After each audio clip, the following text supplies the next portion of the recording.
We'll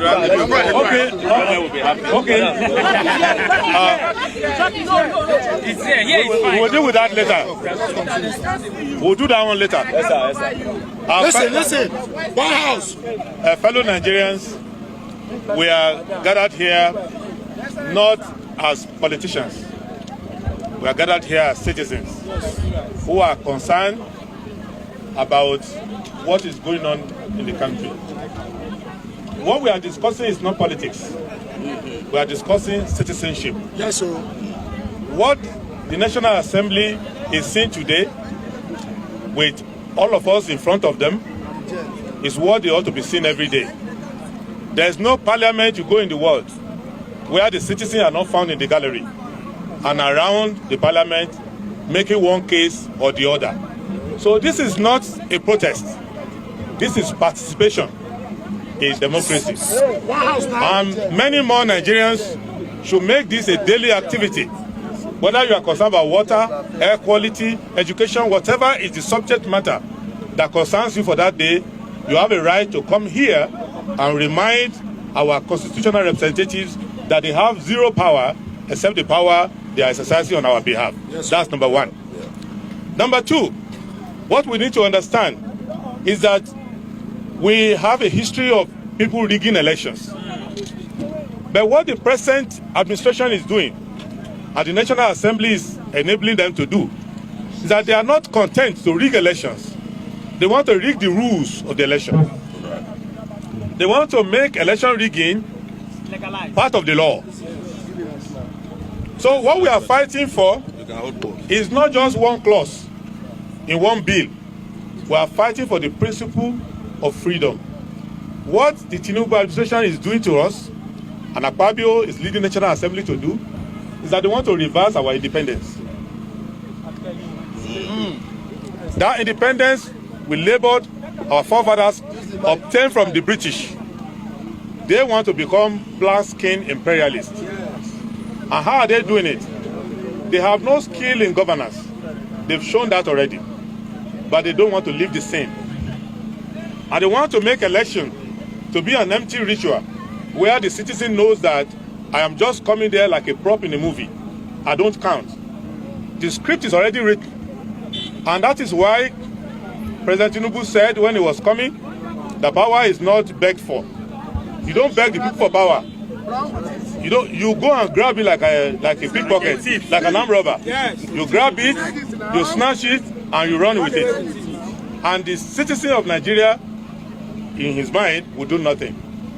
What we want them to know is that we can lose on the issue of governance, because we know that next time a better government will come. We can lose on the mismanagement of our resources. We know that when we hold elections, we will correct it. What we cannot lose is our sovereignty. We cannot lose our sovereignty.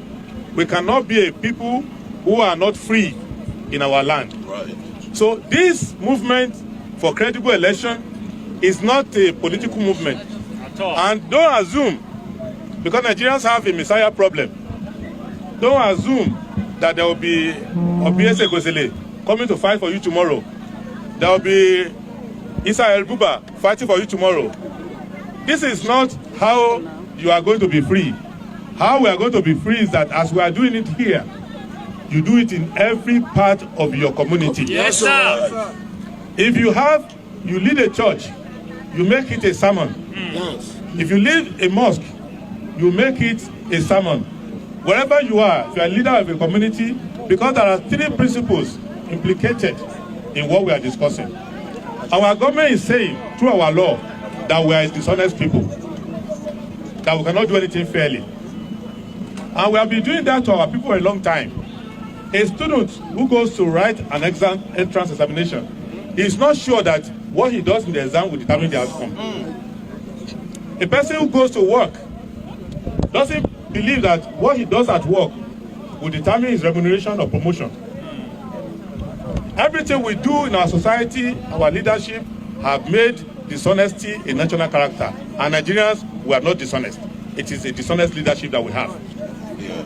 Secondly, that we cannot be fair and just.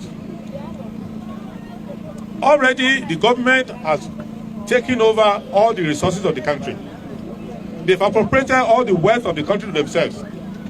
They have captured all the governors that people elected for the variety that they brought in the election. They've now approximated and unified everything into one singularity to serve one man, one system. Now, they want to make election a foregone conclusion. And this is a country where the government says they have arrested coup plotters, and that the coup plotters will face death sentence, life imprisonment, other punishments. And the government itself is a coup d'etat. Yes. So we cannot allow for them to assume that we are quiet. And let me tell them, what we are doing here today is our right. Yes, sir. And it's our love for the country we are expressing. Yes, sir. They cannot be too sure that every part of Nigeria will continue to wait and protest peacefully like this. So the earlier they abandon that attempted coup and do the right thing, the best for the country. Yes, sir. As it is today, our president is being supervised from Washington on how to be a commander-in-chief. And is being supervised from France on how to manage the economy. Does he want to be supervised from abroad on how to conduct elections? India has 10 times of our voting population. They don't even discuss free and fair election anymore, because it is an insult to the Indian spirit that you would think the election is not fair. So this is the last time there will be a crowd that will come out to discuss free and fair election. It should be part of our national expectation and our natural habit. Yes, so there's a long speech here, or long 21-point statement. That statement will be shared to the press. Deem it as read, because there are other leaders here.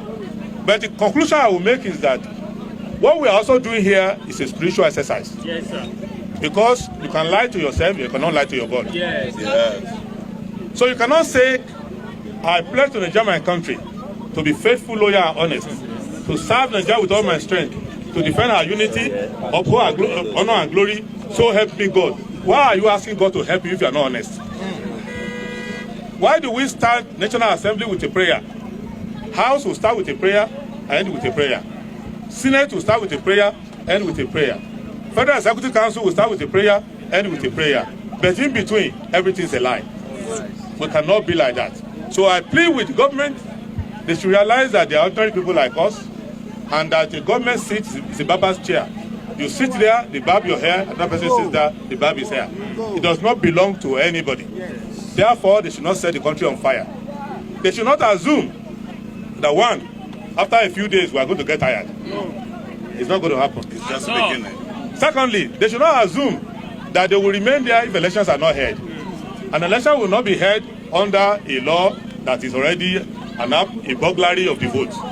So I plead with you all, and the media, be on the side of the people. Don't confuse issues. Don't say there's a clause there, there's an argument there. I've been listening to morning shows, evening shows. Journalists don't understand simple English anymore.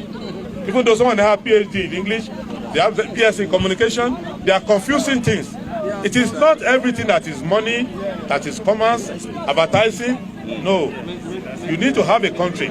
I served in Liberia after the war as a United Nations appointed commissioner, and ECOWAS appointed commissioner. It doesn't matter whether you are editor-in-chief, chief justice. If you don't have a country, if you have lawlessness, if you have anarchy, you are just a simple refugee anywhere else in the world. And this country, God wants to answer our prayers. Why don't we want to be honest? Let us be honest, and I say God bless.